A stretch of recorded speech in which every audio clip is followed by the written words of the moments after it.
Hello, everyone, and welcome to another episode of the Harne podcast. My guest today is Akhil Tharaney, who is currently working as a marketing specialist at Schneider Electric. Akhil is one of the few people who managed to get a job before graduating from MBA. And what makes this feat even more admirable is the fact that he did it in the middle of the pandemic, where the job market was at its rock bottom. Akhil has also participated in a lot of extracurricular activities during his MBA and has won prizes for them. Now, what are his insights from his journey and what is his advice to current and aspiring MBA candidates? We're going to find out on this episode. Now, before we begin, I would like to take a moment to request you to subscribe to this channel, hit that like button, and leave us a comment down below. Without further ado, let's get this episode started. Hello, Akhil. Thank you so much for taking the time to speaking with us today. Thank you. Thank you so much for having me over. It's an absolute pleasure. And you are the first guest I have who is not an engineer and has done his MBA. Okay, So I that's think, yeah, so I you, take that as a compliment because very honestly, a lot of people who come here, like a lot of people who come to the MBA, are mostly all engineers. mostly, Yeah, it's like, amongst Indian students, we first do our engineering and then we figure out what we have to do in life. yeah, So I you know. are in that rare minority who has not done an engineering. Yeah, I I think because that's yeah, yeah. go ahead. No, go. You can go ahead. So I was saying that's a good point to dig into your background. So if you didn't do your engineering, then what did you do and why not engineering? Got it. Yeah.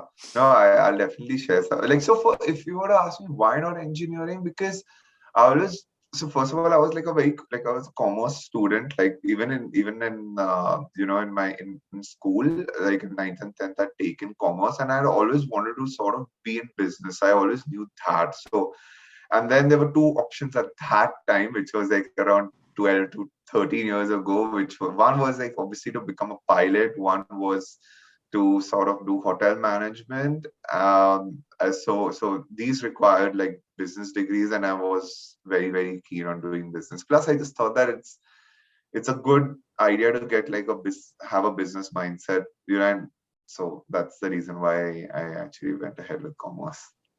All right. And then what was your undergrad degree? So when I did get into 11th, my JC, my junior college, I had already identified my undergraduate course, which was a Bachelor's of Management Studies. So this course comprises of around 38 subjects over a period of 6 semesters and 3 years, and Okay. this will give you an insight into different aspects of business. Like it would be like accounting, finance, marketing, investments, branding. It had obviously quants and everything. So it was like a very overall picture, but not a deep dive. It was a very like I would say like a bird's eye view of the business world. And because there were a lot of case studies, a lot of presentations, something similar to what was there in the MBA. And again, I think after I got into junior college, I always had the dream of going abroad, and I always knew that I wanted to go for my MBA. So what this the course that I did was regarded as a mini MBA, and it was like a platform for what would help you in to pursue my MBA later. That's great. But then I saw on your LinkedIn profile that you've done your master's as well. Yeah. So okay. So yeah. So good Like story that about is before doing your MBA, you had done your master's yeah. and then you did your MBA. So what's the Correct. story Yeah. So behind good. that? Like yeah. Good story. Like that's a very good story. So very honestly, you know what? I'm over here in Canada, Toronto, but I had never ever in my life dreamed of coming to Canada. I was always very US focused, and US. I always wanted to go to like the universities in the US. Um, and for that there was a requirement of doing a 16th year of education. So I think what happens is that even all engineers have 16 years of education, but with my commerce degree I had only 15 years of education. And in order to be eligible to get into the best of colleges in the US, I had to do an additional master's degree. So that was the reason why immediately after I did my bachelor's, I did my master's in management. But that was a thing which I could do along with working. Okay. So I didn't really did took 2 years off. I actually immediately after my grad, I applied for my master's and I started working at the same time. Okay. Uh, Went to college. Didn't have to go to college a lot. Very honestly, had to go for mainly the projects and your exams. So that was it. Like, but overall, yeah, that was the reason why I did that 2 year masters. So where did you work after your undergraduation degree was over? So where did you start working?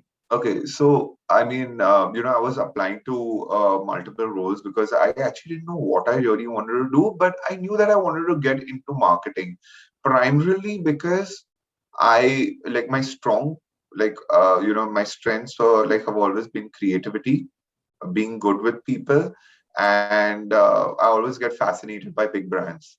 So that's one of the reasons why I thought that I'd enter into into the marketing zone. So when I started applying, I like, usually you put your resume on your job portals and everything. And then Omnicom Media Group reached out to me. I'll step into what my profile was and what I did over there. But Omnicom Media Group, like in a nutshell, basically they offer advertising and marketing services to all, like, like some of the biggest clients, some of the biggest brands, like just take for example McDonald's, works with Apple, works with Audi. So some of these, brands. And so my role over there basically was, where I worked with different clients across industries to help them market their products and services. So basically, uh, you know, uh, uh, taking their product, defining, we had like a target audience, understanding their media and marketing buying habits, and then after that, deciding the best media, whether it would be print, radio, TV, out of home, digital, all those kinds of media, the where the audience would where basically the brand would find their audience at a particular time. So it was basically that in a nutshell. But if you want, I can go a little deeper into that. But overall, yeah, this was the whole idea. And then I worked with Nissan and Hilton and Hyatt for a couple of years, and then after that, I transitioned into working with Audi, which was a luxury brand. So I mean, got the best of both worlds in terms of marketing to like a mass audience and then marketing to a very niche audience. And I was fortunate enough to grow and grow over there. I was over there for around 4.5 years. So yeah, that was my story in a nutshell. No, I mean, you had a good idea of what you want to go into. Like initially you had an inclination towards marketing, but as Correct. you started working, you realized that this is something you want to pursue a career in. Exactly. Right? Yeah, you can definitely say that because I mean, like I honestly played on my strengths over here Mhm. a bit, and I always uh moment when I started working, it was more like, okay, fine, you started loving, you started liking the role, and you started obviously dealing with people, and obviously that it has its own challenges, but at the same time I really loved it because for me, I get like I have that burst of energy when I talk to people, when I deal with different people. I like like, handling situations, handling different problems. So that had that was really good for me, and that marketing has a lot of that because they're Yeah. dealing with a lot of stakeholders. Your job experience. So you had Sure. finished your undergrad, you started working, you worked for 4.5 years, and meanwhile you finished your master's degree as well. Correct. Correct. And then you decided to do your MBA. So Correct. when you were applying for an MBA, did your master's degree hamper you in any way? Like during the interview, did they ask you that you've already finished your master's? Now why pursue a second master's? Not really. Okay, so not really. I mean, a lot of people, I would say. have like a dual masters. Like I know a lot of people even in the MBA who got on dual masters. So I wouldn't say they're hampered, but yes, definitely there were questions raised as to how come you're doing another MBA, and the answer that at least I gave was that I always wanted to go abroad. It's been my dream ever since I was a child. I've always wanted to go abroad to pursue my education. I've always wanted to live abroad and work abroad. And I'm like very thankful to Schulich, very honestly, for basically making me realize my dream and having accomplished my dream. But yeah, I mean, you do get that question, but it's a very, as long as you have an answer to substantiate your story, I think that is important. And it's important to be authentic about it. Like, don't lie. Yeah, I mean, I would say that even in one of the interviews, I actually openly said that, the reason why I did my master's because US did require a 16-year education, and then I even went on to say that I am not 100% sure of going to the US because of the job situation, because of the lack of job security. One year you may have the visa, the next year you may not. So it's that is something which, and that is valid. A lot of people are deciding, I think, even people, my friends in the US, are deciding to come to Canada because of the security that the Canadian market offers you. So like I said, I think like what you said is very true. If you're authentic, and if you put your story straight out there, I think anyone will believe you. And it's a good thing you brought up that, because it is important to address your story and to tell your story and be truthful to it, because people are going to buy into that then. And you are ultimately doing that. At the end of the day, you are selling your story. Yeah, it is. Yeah, like you said, but I think it's also about like you believing in that story, right? Yeah. And I mean, like, if you are authentic, that is when you will sound genuine and people exactly will believe it. exactly. If you make up something, then it will, because they are also people who are conducting interviews day in and day out. Correct. So they can catch your lie very easily. Exactly. So a good thing is to just be authentic so that your story sounds genuine. Exactly. And these people, like you said, Raghav, these people are with years of experience in interviewing. You cannot really fool them, even though you may have an amazing cover story, but you just need to be truthful and honest. That's true. And like you said that you always wanted to pursue your higher education from abroad, like USA or Canada, wherever. But then you decided to do 1 year of your MBA at Schulich India and the next year at the Kiel campus. So Correct. if you were very clear on pursuing your education abroad, why do that 1 year in India?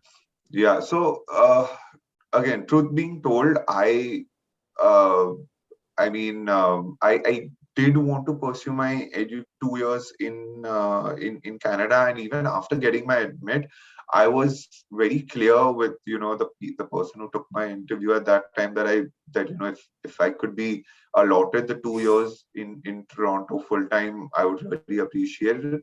But they told me that basis my profile and basis my experience, I would best be suited for the program which has satellite campus in Hyderabad, and then the 1 year to complete the MBA in Toronto. And at that time, again, I had two options to choose from. One was this, and the other one was the SP Jain Global Program. And the reason why I yet went ahead with this is because I knew that with the other program, I would have to come back and work in India. And this year gave me the opportunity to work in Canada, and that's what I always wanted. So then I had to make the best out of the situation at that time. Yeah, that's insightful. And speaking about, SPGN and Schulich, SPGN is a 1 year program. Correct. And Schulich is a 2 year program, which you Correct. have. Yeah. So Yeah. Apart from the factor of coming back to India and working over there, which you did not want, you have any advice for people who are pursuing or, thinking about that decision of a 1 year MBA versus a 2 year MBA? What's your take on that?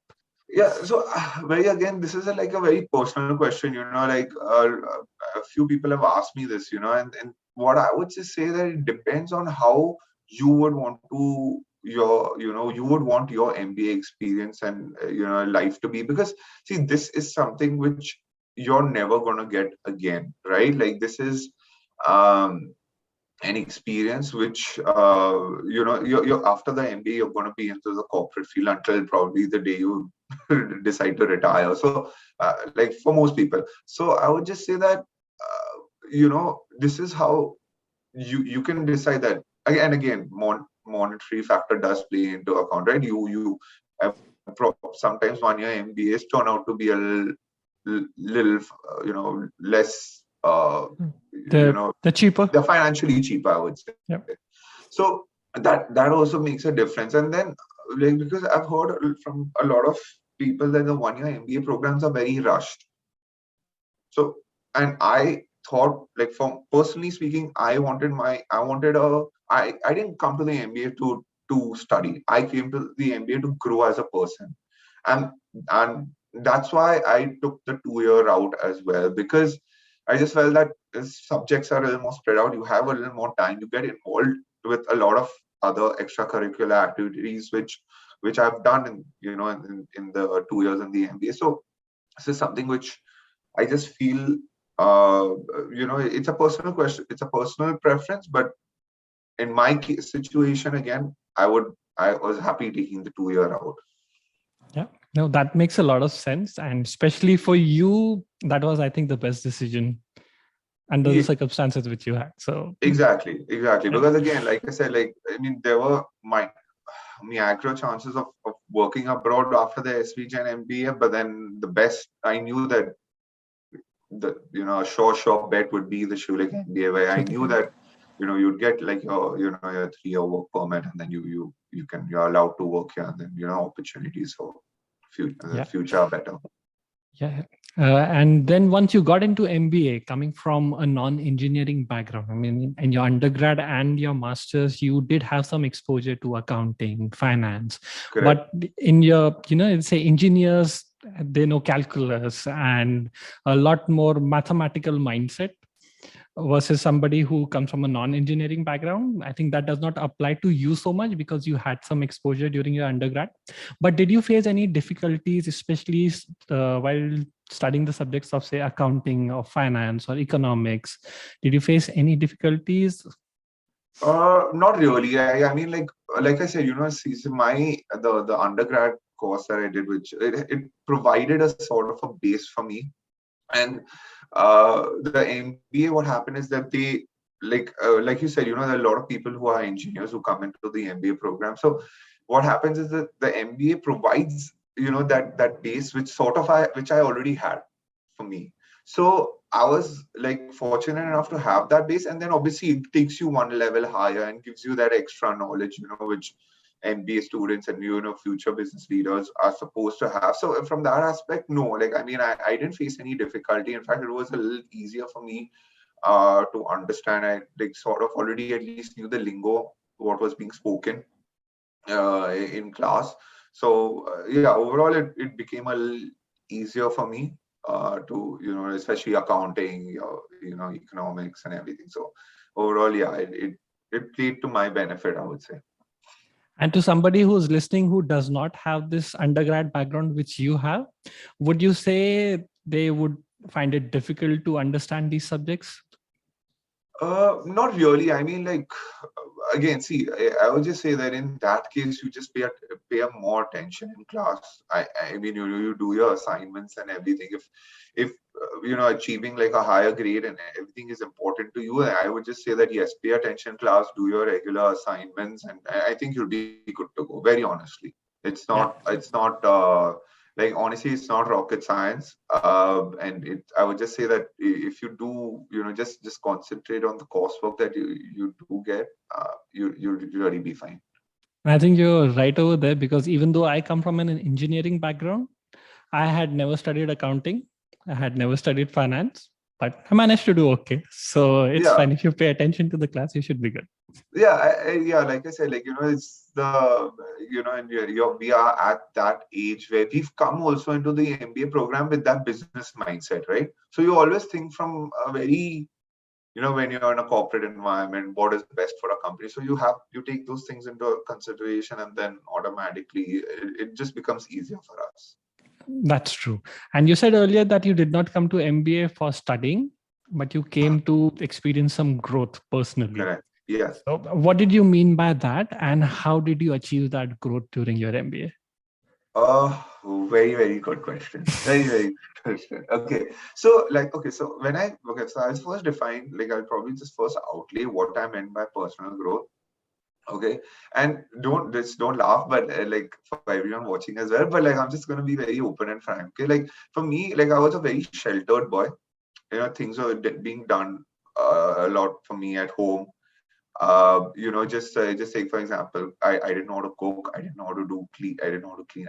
Everything was done from start to scratch for me. Along with that, on the personal side, I mean, I was a little shy and timid. I didn't really speak up a lot. Although I know what is being although like when some people talk, I know that this is exactly what I wanted to say, but it didn't just come out because I am a little probably reserved in especially again in a group setting. So this I took this MBA as an opportunity to, like especially for in class presentations, it pushes you to go and speak. And again, like for me, I see myself as a person who wants to, and everyone would, who wants to go ahead and climb the corporate ladder. And for all of that, you require to be outspoken. You require to put yourself out there. So and I can even tell you a couple of things that we did during the course of the MBA. One was, we like as a when I was staying with my flatmates in my villa, we got together for the case competition. The Dean's Cup case competition which Schulich has. So we as a villa participated. So this also honed your basically your problem solving skills, your analytical skills, your thinking, which again is required in a business environment, along with, like I said, the personal stuff of putting yourself out there, have your your your your thoughts being questioned, you providing answers to it, backing up your reasoning for all of this. So that really, like all of these things, along with that, I also want like my like just to improve like my research skills. So I, along with Simran and another another friend of mine, Rahul. So three of us actually got together, and we under the guidance of a professor, we did a research paper on the impact of COVID-19 on the Canadian economy. That was just like, these are just some of the things which you can do to put yourself out there. And like, you obviously, I'm not, you don't have to do it for recognition, public recognition, everything, but it's just another talking point for you, and like for you to grow personally. Yes, I mean that is a side benefit, and that will happen. Yes, because like I've got a lot of questions for that, but I would just say, just in order to do something out of the box which no one else would. That's something which we really wanted to do. And another thing was this Google Academy thing, and just in order to hone your technical skills, there was this Google Academy workshop which you team up with like a non-profit organization, and you help them ramp up their business. So these are some of the things which I would just say that helped me along the way, and helped me grow personally. And again, I mean, this just speaking up in class and putting speaking up in presentation. So these are the things which I wanted for myself, apart from the studying. And yeah, and another thing, if I could highlight, is obviously meeting new people from different cultures, right? Like through all the coffee chats that I've had, like, and there have been multiple, uh but it's like you learn how to talk to people, how what they want, how to exist in this economy, how to fight for a place in like in this market, to get what you want, to communicate your story. So all these things just help you grow as a person, I would say. So yeah, these are the things which I actually looked for when when I came to the MBA. Like studying is honestly part of it. I don't mean to sound don't, like, again, not taking anything away from the people who we've studied for the grades, but like really employers don't at least ask you, apart from, I would say, the if you're applying to the MBBs of the world, which is your McKinsey, Bain, and BCG, people really don't ask you for your GMAT and your scorecard. So I didn't really let the studying part affect me as much. I think that is very true because the MBA pushes you to get into that uncomfortable zone. And that Exactly. is where you experience growth. And you said that is exactly what you were looking for. Exactly. And that is also true that until and unless you're applying to the McKinseys and the BCGs of the world, they don't really ask you for your grades and your GMAT scores. And that is like a very minuscule percentage because these companies will have a very limited number of jobs. So Correct. your probability of you landing that job right out of your graduation is very, very low. So Got you it. might as well focus on your personal growth by Yeah. participating in these activities and focus on your grades. I mean, don't chase them as the only thing in your MBA, right? Correct. Yeah. And don't get me wrong, Raghav. Like, I mean, I don't mean to say that, like, see, for the people who are aspiring to go to these companies, see, personally, I'm into marketing as in my field. They don't really ask me for grades, but for people who are into consulting and have those aspirations of going into those kind of companies, by all means, just go out there, do what you got to do. I know that there's a requirement of 700 plus in GMAT. People have even career counselors at Schulich have even advised to retake the GMAT for people who really, who want to pursue this thing. And by all means, you should do that. If your aspirations are that, by all means, go ahead, do what is required to get the job done.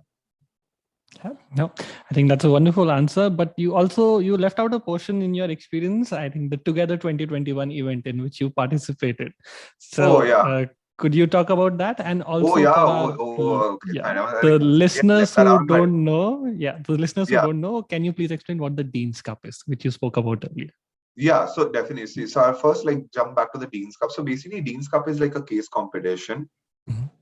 It is like a year-round case competition which has around 4 rounds, and you're allowed to pick your teams anywhere between 3 to 8 people. So I know eight people is a lot, but since we were eight of us staying in a villa together, we decided to participate as a villa together.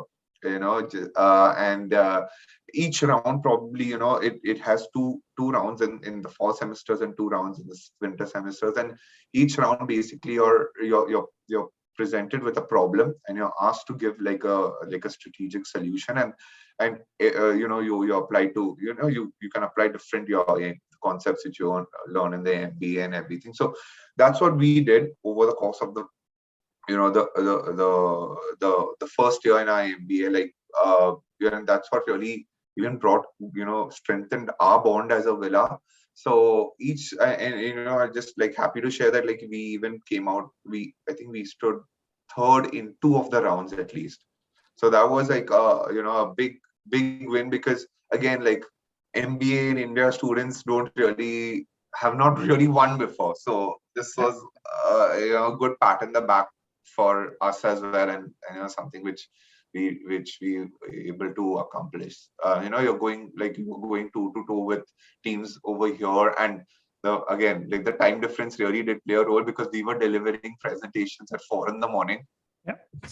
So it was like, and then we had to wait till 6:30 in the morning for the results. So all that was a part of the experience. And like I said, these things which will never ever come for studying. These things which will only come, with all these experiences, you will never ever get in your life again. And this will not happen when like, at least for me, I didn't care too much about the studying part. Fast forward to 2021. Rahul and I, like we both decided to take part in, the first of its kind. Like it was this event which was organized by Chris Carter. It was 2021, and we were tied up with startup companies from India, and again, like the idea was that we understand their business and provide a solution which and sort of a roadmap for the next 5 years for their business. Okay. So we had a lot of mentoring being done during, this was a 1 week program right at the beginning of the year. And we had one mentor from Canada, one mentor from India. And we were, again, like we had to give a presentation which we were shortlisted. Again, the top, I think, 10 teams are shortlisted, and then the last 3 days we had to present in front of a huge audience, which were I think, I think even uh, uh, yeah, basically there were people from different industries, and who had come really. So and we presented, and like fortunately again we stood third in the event, which was a big thing for us. It was like a great start to 2021, very honestly. So again, like this experience, I would say, was something like it was the best experience which I had in my MBA. I would really say. I don't know how I forgot about it, but I'm glad you brought it up. No, and because the point I want to make and I want our listeners to keep in mind is that don't just focus on the subjects which you will be studying during your MBA. That Yeah, is fine. That everyone will do. But if you want to have an enriching experience, make your MBA experience better than the rest, make sure you exactly. participate in these events Yeah, so that because those are the things you remember, right? yeah. These are the Like, come on, highlights like, of your MBA. yeah, like, I mean, again, I'm sorry. I'm like, again, for all the listeners, I'm sorry. I'm like probably being a little too cliche. Are you gonna remember the A plus that you got in a subject? Or are you gonna remember giving these experiences? Yeah, even if you don't win these competitions, Mm. you're going to remember presenting that problem No, to the yeah, stakeholders and to an audience. exactly. 100% couldn't agree with you more, Raghav. Like, I mean, there are so many things, like like I said, like when we had those 4 rounds of case competition in the Dean's Cup. It's not like we won all four, right? Like we came third in two of them. We lost the other two. We didn't finish in the top. I remember for one we didn't even finish in the top 10 to present. So our one of the rounds we just ended up earlier, but you're gonna remember all of that. You're gonna remember the time when you this thing, and you're gonna remember the time when you won, right? You're gonna Yeah. remember all of it. So yeah. And it also helps you in your future. Like next time when you are presented with a similar problem, which is like very real life, here you have a chance to fail. And if you fail and don't get selected, it doesn't really matter much. But in the real life, if you are presented with such a problem, you have an experience from which Yeah. you can apply those learnings in the real life job which you have. Yeah, I like you probably see each and every experience that you have is like a learning experience. Whether you win, whether you don't win, so you take the positives out of each and everything, and then you apply it to the next. And you obviously you learn from the negatives as well, no doubt about it. The things which have been done and are not supposed to be done. Obviously, you don't Yeah, have to. that's very true, and that is one Yeah, thing which I tend not to do. And good you brought it up that you can learn even if you win. yeah. No, for sure. That's true. All right. So once you were done with your MBA in 2021, what's the story of you getting your job after graduation? Like I remember you were one of the few people who got a job before you graduated Yeah. and you started working for our university, York University. So what's the story behind that? How did you Yeah. get that job? Yeah, great. Another great story, great question. I get that a lot. So, yeah, I mean, so like, I think we did this research study on the impact of COVID on the Canadian economy, and that really stood out for people in the career team in Schulich as well. So, when there was an opportunity to work as a business analyst. There were a couple of positions which were open. So my friend Rahul and I, who we did this whole research study about. Like we were asked that, okay, fine, is this something that you would be interested in? And honestly, at that time, the way I saw it was, the market was really not great. It was just about picking up. There were not too many jobs. So like this was like a means of like securing yourself, uh like at least like financially till something better comes along the way. So I took this opportunity, uh you know to work as a business analyst with York University. It was basically sort of it was sort of, I would say, like a sort of a consulting role where you take data from multiple stakeholders and you provide solutions. I was a part of the HR HR transformation team, sort of improving HR services within York University. But then, like I said, I've always been like a marketer. I've always wanted to be into marketing. So it I decided that this is something that I came to the MBA for. So yeah, the role, although it was a good segue into the Canadian market, what I knew that it's not something I want to do for the rest of my life. So I decided to start the process of applying and everything again. And then that took around 2 to 3 months, and then Schneider happened. So they were, I was lucky to, I was looking for specific roles, and then,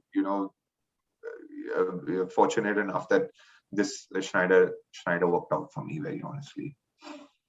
I think that's a very good insight which you gave just now, that it's not important to be focused on just that dream role which you thought you will do after your MBA.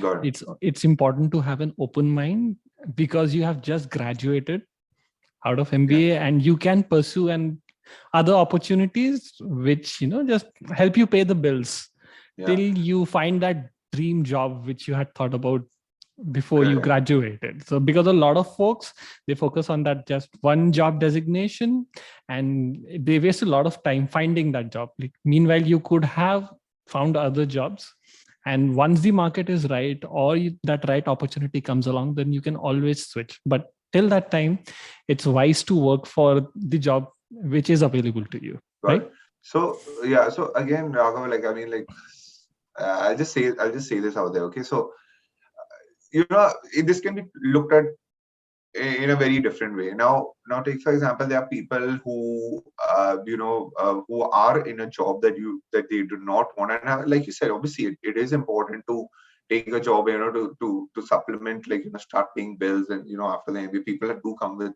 like loans and stuff like that. And obviously it is a thing which you should do. But what's happens a lot of times, and I face this, like the reason why I'm saying this is also because I face this in the interview. So when I was started to interview, towards I was sort of 7 to 8 months into the York University job, and then I got that question, that, oh, okay, fine, you chose this job, how come you're switching back to marketing? Because I had like a media marketing background, and you again you've taken a business analyst role, which is nowhere near marketing, and then again you want to switch back to marketing, right? So it is going to, but again the authenticity plays is a very crucial factor, where you want, again, explaining your story, because you can say that you took it up to pay your bills, taken up to sort of, because there were probably lesser jobs at that time. And again, I would just say, in my field, uh, marketing, at least, uh, you need to have, like, I had the Indian media landscape knowledge. It's each and every market is very different, specifically to do with marketing. Media habits are different over here. So again, to explain your story was a little bit of a challenge for me, and it made, like, you need to explain why you want that role, you want to be into that industry again. So, like, I'm just saying, like, you just need to, like it just boils down the fact that you need to be authentic in your story, and that doesn't mean that you do not take the roles that come up. You can take it, and at the same time keep hunting for the dream position you want. But yes, be truthful to your story, genuine in what you want, and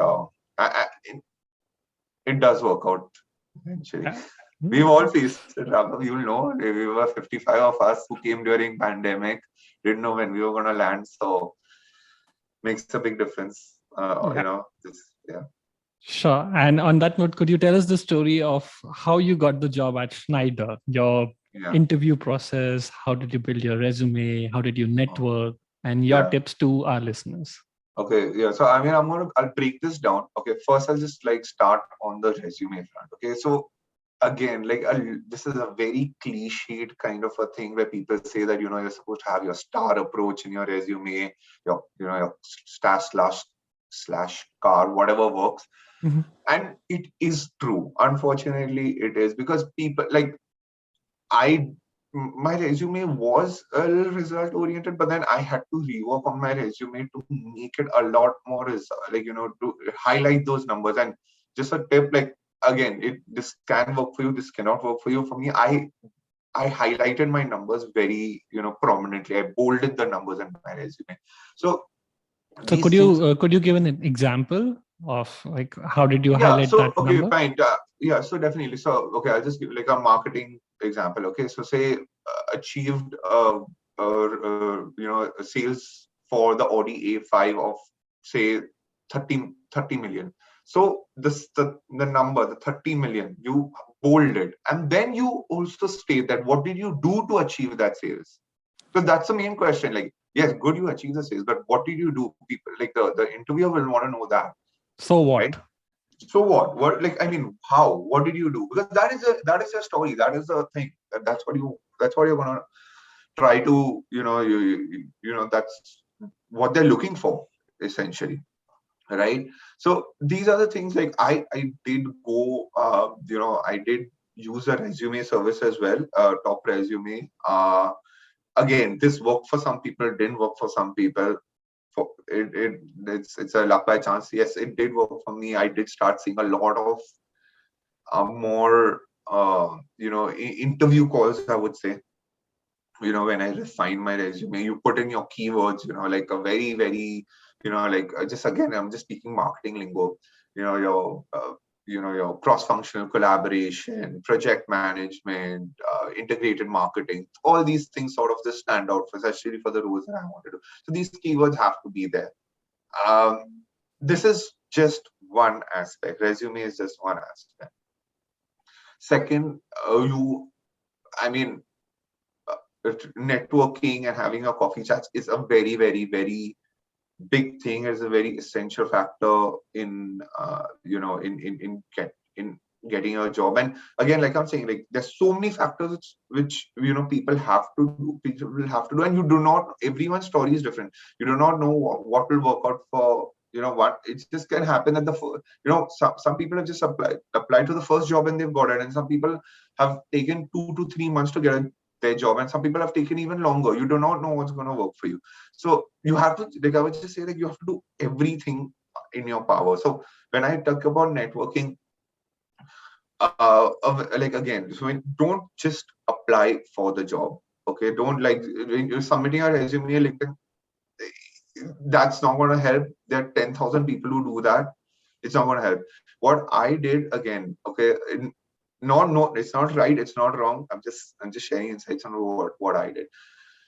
Every job that there is on LinkedIn, 90% of them, I would say, has reports to say the senior managers. Hypothetically, if I'm you're applying to like a Hershey's, it's like say if I'm applying for a marketing specialist role, it says reports to manager marketing. So what I did is I search for people who are managers, I search for people who are senior managers in that company, I reach out to them. You're going to send 10 to 15 messages, you're not going to get response. You'll be lucky if you get 10% response rate. And if you have a chat with even once, consider yourself lucky.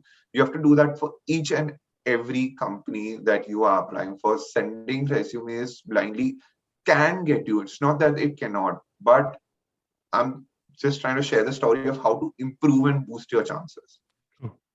Okay.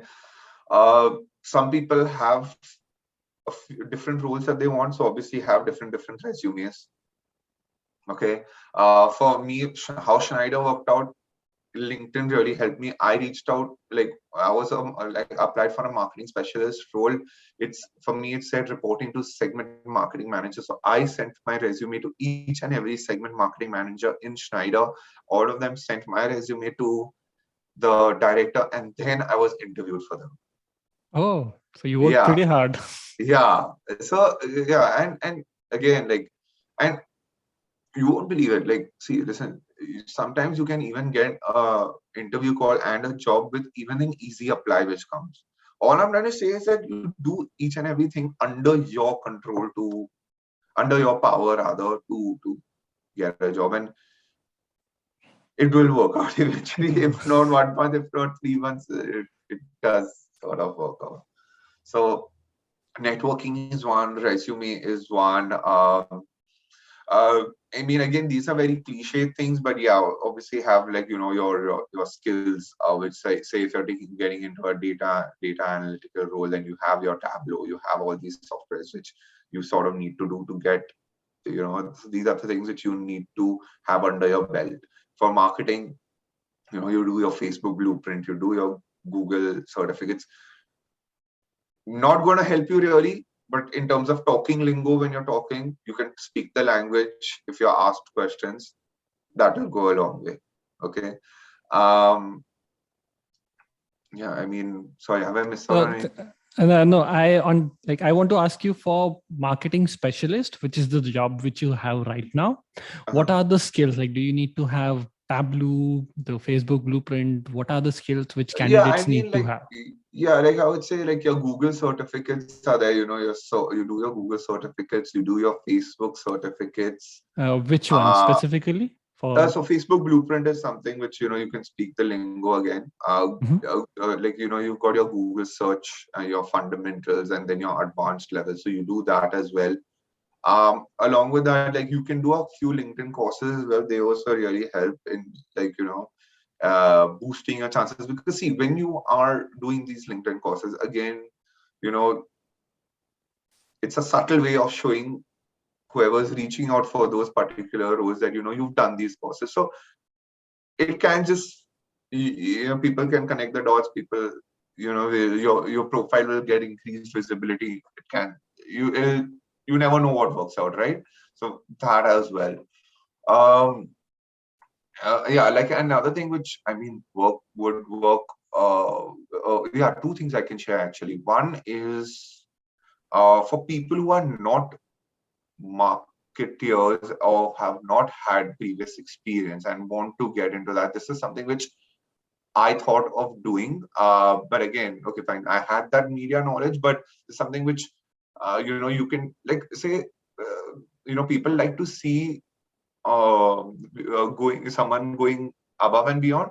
So I had this. I'm a big quote fan. I love all these different kinds of quotes. So an idea which I had in mind, I didn't implement it, yes, but this is something just to share with people who want to get into marketing. Is, if you can take that, have, have an Instagram page, and try to get your followers, and reach out to people, like, who are interested in quotes. That can build your profile. You learn so much along the way. Your creativity increases. So another thing, it's another person, and like, saying, for a person who likes writing, right? Like, they can just start a blog. Yep. You never know what works. Like, some people, and I've been to so many of these, these, uh, these webinars of marketing, where, where people, like, our recruiters, look out for something which is extra, which, some people have done extra, and they've actually mentioned this, that, if you, even if you do not have that experience, it is harder. It is, believe me, it is harder. I've seen people struggling. You're gonna have to do a lot more than what people with experience have to do, but not, not it's not attainable. You can do things which, which probably match your interest with the line that you want to get into. Yep. Yep. Start a podcast, for instance. Yeah. Kudos to that, Raghav. Anyway, yeah, that's actually great advice. Thank you for that.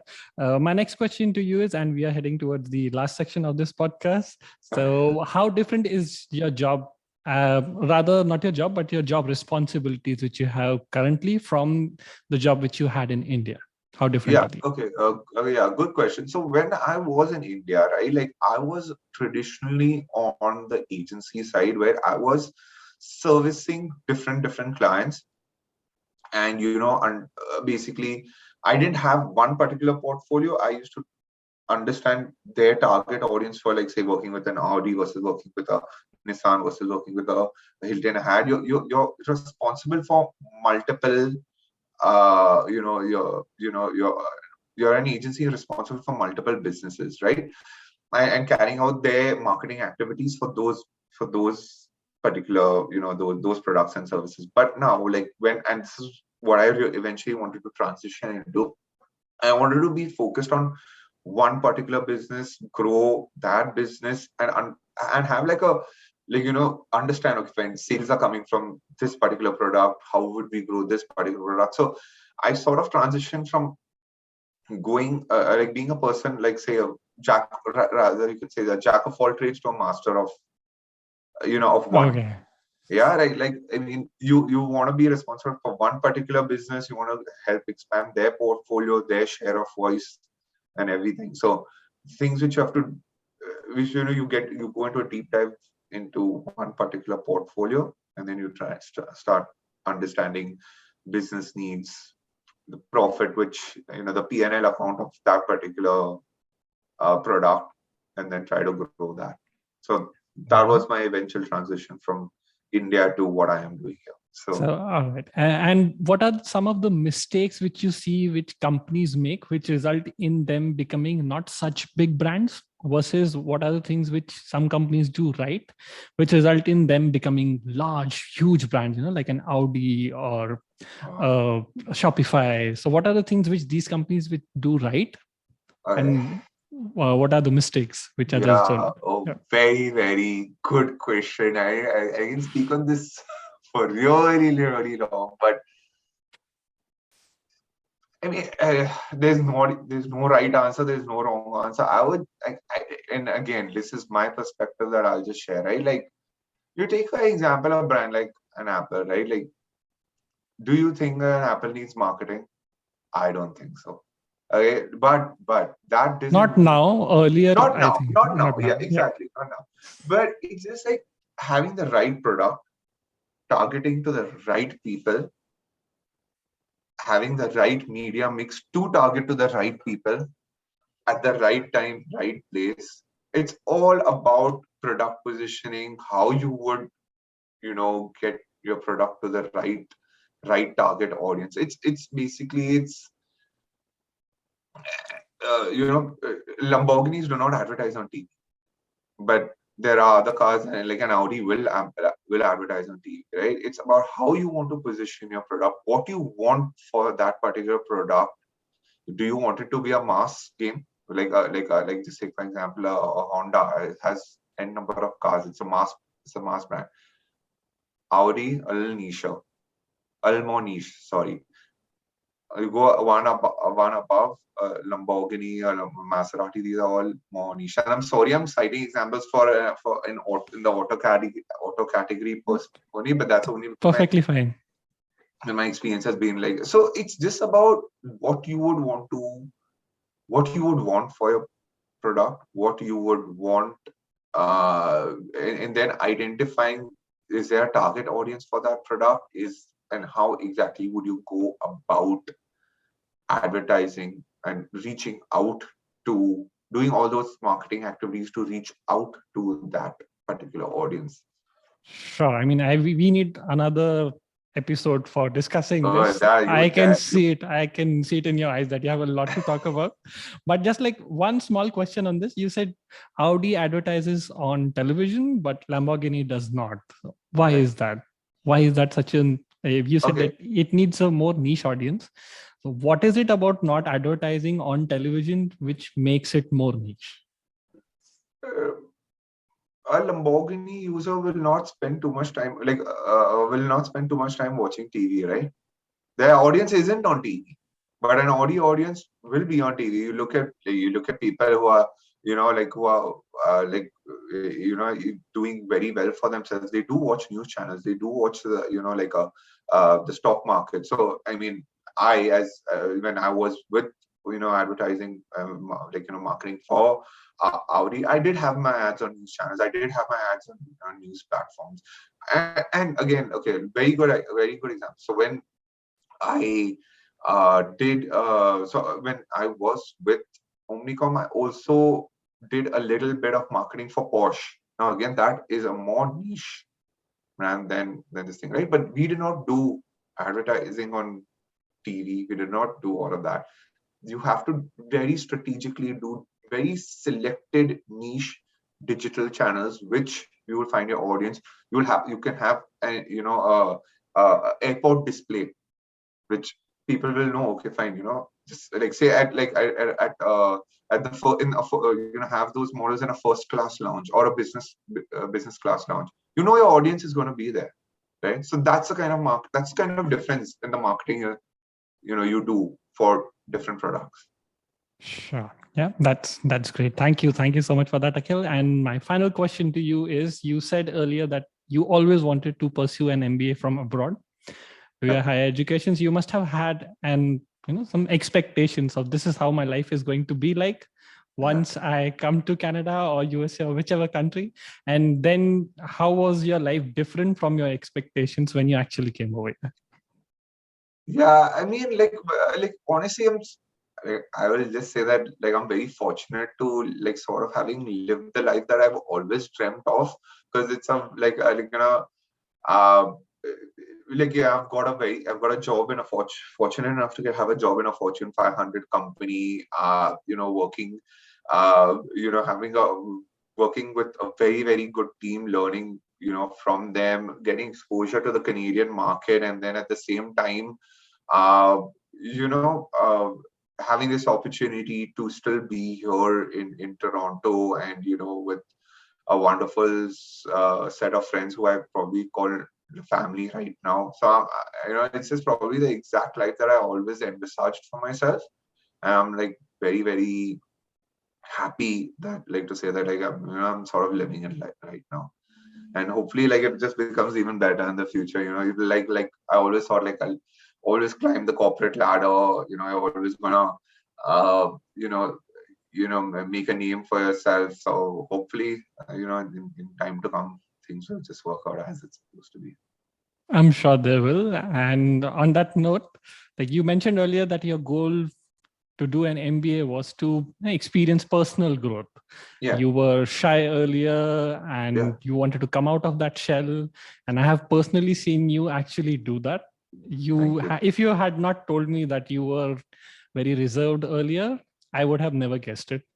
In the class, you were someone who was very confident, very easy to talk to, and you got along with everyone in our class. So Yeah. I It's a think the goal you set, you did achieve that. It was Yeah. So MBA, very, very, very well done. yeah, I think, yeah, it's good that you got up. So see, basically, like, I'm like, yeah, definitely I'm like a lot more very outgoing person, but just like in terms of speaking up in class and then speaking up in presentation, that's something which I sort of shied away with. And I think that, like, I've grown, at least on that front, from the MBA. And then, like, very honestly, what, just to share, like 2 weeks ago, we were sharing at Schneider itself, we were sharing our 2022 campaign plan, what we've done for the year, the activities, results, and everything. And I give that presentation for both the segments that I'm a part of, and that's something which I never thought that I would do earlier, right? Like, so I, believe me, I was quivering in my, like, I was shaking inside, but like, putting yourself out there, like, it's just you just sort of try improving with every experience that you get, and every Yeah, opportunity that you get. that's so true. It's a good note to end the podcast on. And I hope you'll join me again to discuss the other one about why are some brands so successful and the others not so much. Yeah, no, So, definitely. Yeah, that would require a long one. Like, I mean, yeah, I would love to be part of it. And thank you so much for having me. It's been like a pleasure, and looking forward to speaking and meeting with you again. Right. Thank you so much. It Thank you. was a pleasure for me as well. As always, it's always a pleasure to talk to you.